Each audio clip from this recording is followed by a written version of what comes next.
Que se passe-t-il lorsque vous rendez l'âme, pour ainsi dire? Malgré nos points de vue aujourd'hui largement ancrés dans la science concernant la mort, il semble que beaucoup d'entre nous croient en une vie après celle-ci. En 2023, les citoyens français ont été sondés, et un peu moins de 60% des répondants ont affirmé croire qu'une partie de nous survit. Aux États-Unis, toujours une nation très chrétienne, une étude de Pew Research en 2015 a posé la question « Que se passe-t-il après votre mort ?» L'enquête a révélé que 72% des Américains croyaient que l'on va au paradis, décrit comme un lieu où les personnes ayant mené une vie vertueuse sont éternellement récompensées. 54% des adultes français ont répondu qu'ils croyaient en l'enfer, décrit comme un lieu où les personnes ayant mené une vie mauvaise et qui meurent sans exprimer de regrets sont éternellement punies.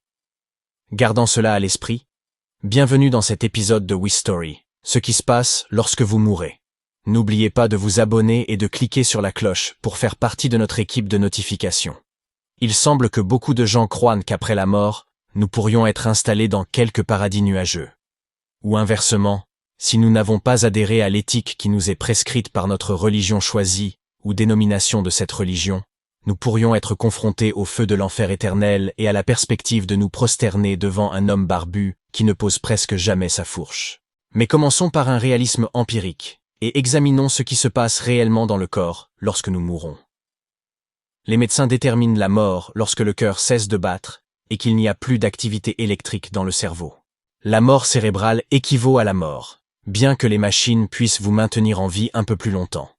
Vous pouvez également connaître ce qu'on appelle une mort cardiaque, ce qui signifie que le cœur cesse de battre et que le sang ne circule plus dans votre corps. La chose étrange, voire merveilleuse, est que des personnes ayant connu une mort cardiaque mais ayant été ramenées à la vie, ont affirmé être conscientes de ce qui se passait autour d'elles. D'autres ont parlé de marcher vers une lumière. Dans une expérience de mort imminente de ce genre, vous pouvez être ramené de ce que nous appelons la mort clinique, mais vous n'avez qu'une période de grâce d'environ 4 à 6 minutes. Mais disons que vous atteignez la lumière et que vous la traversez. C'est ce que nous appelons la mort biologique. Game over. Le coup de sifflet final, mort comme un dodo. C'est là que cela devient un peu indigne. Mais qu'est-ce que cela vous fait? Vous êtes mort. Une fois que vous n'êtes définitivement plus parmi nous, vos muscles se relâchent, et cela signifie que votre sphincter aussi, ce qui signifie que le triple Whopper et les frites que vous avez eues pour le déjeuner se déverseront de vous. Les gaz que vous avez en vous peuvent également s'échapper et provoquer une odeur nauséabonde. Il en va de même pour l'urine que vous avez dans la vessie. Mourir sans surprise est un peu une affaire désordonnée. Et messieurs, vous pourriez même éjaculer. Quant aux femmes, vous pourriez accoucher après votre mort, si vous étiez enceinte, ce qui s'appelle l'accouchement post-mortem. Cela n'arrive pas souvent cependant. Au lieu de pousser, ce sont les gaz dans l'abdomen qui pressent le nouveau-né dans le monde. À mesure que le corps se débarrasse de ce qui est piégé à l'intérieur, des bruits peuvent être émis par votre bouche lorsque l'air s'échappe. Les infirmières et les personnes travaillant près de cadavres ont régulièrement signalé avoir entendu des gémissements et des grognements très vivants émanant de cadavres. Vous pourriez tressaillir, mais cela ne signifie pas qu'il y a de la vie en vous. Ce ne sont que des contractions musculaires. Vous pourriez aussi bientôt avoir une érection. Si vous mouriez en étant couché sur le ventre et que le sang affluait là-bas, tout votre sang se rassemblera dans une certaine partie de votre corps. Cela s'appelle la lividité, et c'est la raison pour laquelle certaines parties de vous auront cette couleur violette foncée que vous avez vue à la télévision. Ce sont les choses charmantes qui peuvent arriver peu de temps après votre décès. Sans circulation sanguine dans votre corps, il commencera à se refroidir. Connu sous le nom d'algor mortis, ou simplement frisson de la mort, il continuera à se refroidir jusqu'à ce qu'il soit à la même température que votre environnement. Vous deviendrez raide en environ 2 à 6 heures. Et cela, nous appelons la rigidité cadavérique. Cela se produit parce que le calcium pénètre dans vos cellules musculaires. Les cellules se décomposent sans circulation sanguine, et cela entraîne la croissance des bactéries. Et c'est pourquoi vous commencez à vous décomposer.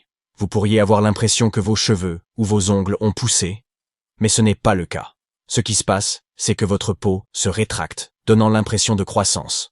La peau se relâchera également, et des ampoules apparaîtront sur le corps. La prochaine étape est la putréfaction. Lorsque les bactéries et les micro-organismes commencent à se régaler de vous vous commencerez bientôt à sentir aussi mauvais que tout ce que vous auriez pu imaginer de votre vivant. Une personne a décrit l'odeur comme celle d'œufs pourris, de matière fécale et d'une toilette utilisée. Laissé dehors pendant 1 mois multiplié par 1000, c'est impie. Bientôt, tout ce qui est mou se liquéfie avec des choses comme les os, le cartilage et les cheveux. Restez fort. Vous êtes déjà bien engagé dans le processus de décomposition au moment où vous êtes mis en terre. Mais si vous êtes embaumé et enterré, la décomposition pourrait être un processus lent. Laissé à l'extérieur, vous serez un désordre liquide en environ 1 mois. Se faisant festoyer par des insectes, des asticots, des plantes et des animaux sous terre, certains experts disent qu'il pourrait falloir 8 à 12 ans avant que vous ne soyez réduit à rien d'autre qu'un squelette.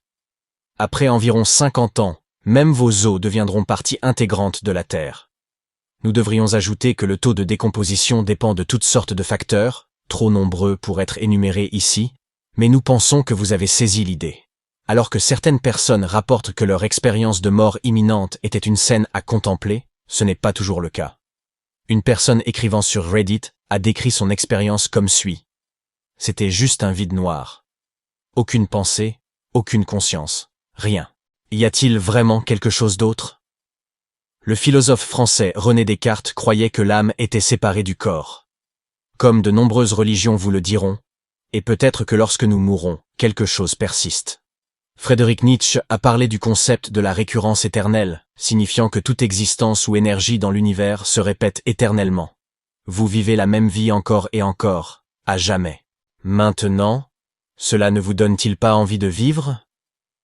Eh bien, ici, nous pouvons établir des similitudes avec la croyance bouddhiste de la roue du samsara, où toutes les âmes ou vies commenceront un cycle à nouveau après la mort, sauf pas la même vie exacte. Quelque chose que nous appelons la réincarnation, que certaines personnes disent être lié à ce que nous appelons parfois le déjà-vu. Les bouddhistes croient que nous pouvons mettre fin à ce cycle vicieux, si nous parvenons à devenir vraiment éclairés, atteignant ainsi le nirvana. Ou bien, nous nous dirigeons vers le paradis après que nos corps aient cessé de fonctionner, saluant Saint Peter aux portes du paradis, espérant qu'il ne nous refusera pas l'entrée pour avoir volé cette barre chocolatée lors d'une sortie scolaire aux chutes du Niagara. Serons-nous emmenés au paradis, un lieu regorgeant de mets délicieux et de superbes demoiselles qui feront fléchir vos genoux morts? Ou serons-nous simplement semer la terre, nos âmes, rien de plus qu'une fantaisie mondaine qui nous a détournés de notre insignifiance cosmique et du sentiment de futilité que nous éprouvons parfois, ici, sur terre ferme? Bien que cette vidéo ait été plutôt sombre, arrêtons-nous un instant et réfléchissons à votre vie actuelle. N'hésitez pas à commenter vie en commentaire si vous êtes resté jusqu'à la fin, à vous abonner et à liker la vidéo. Merci à vous.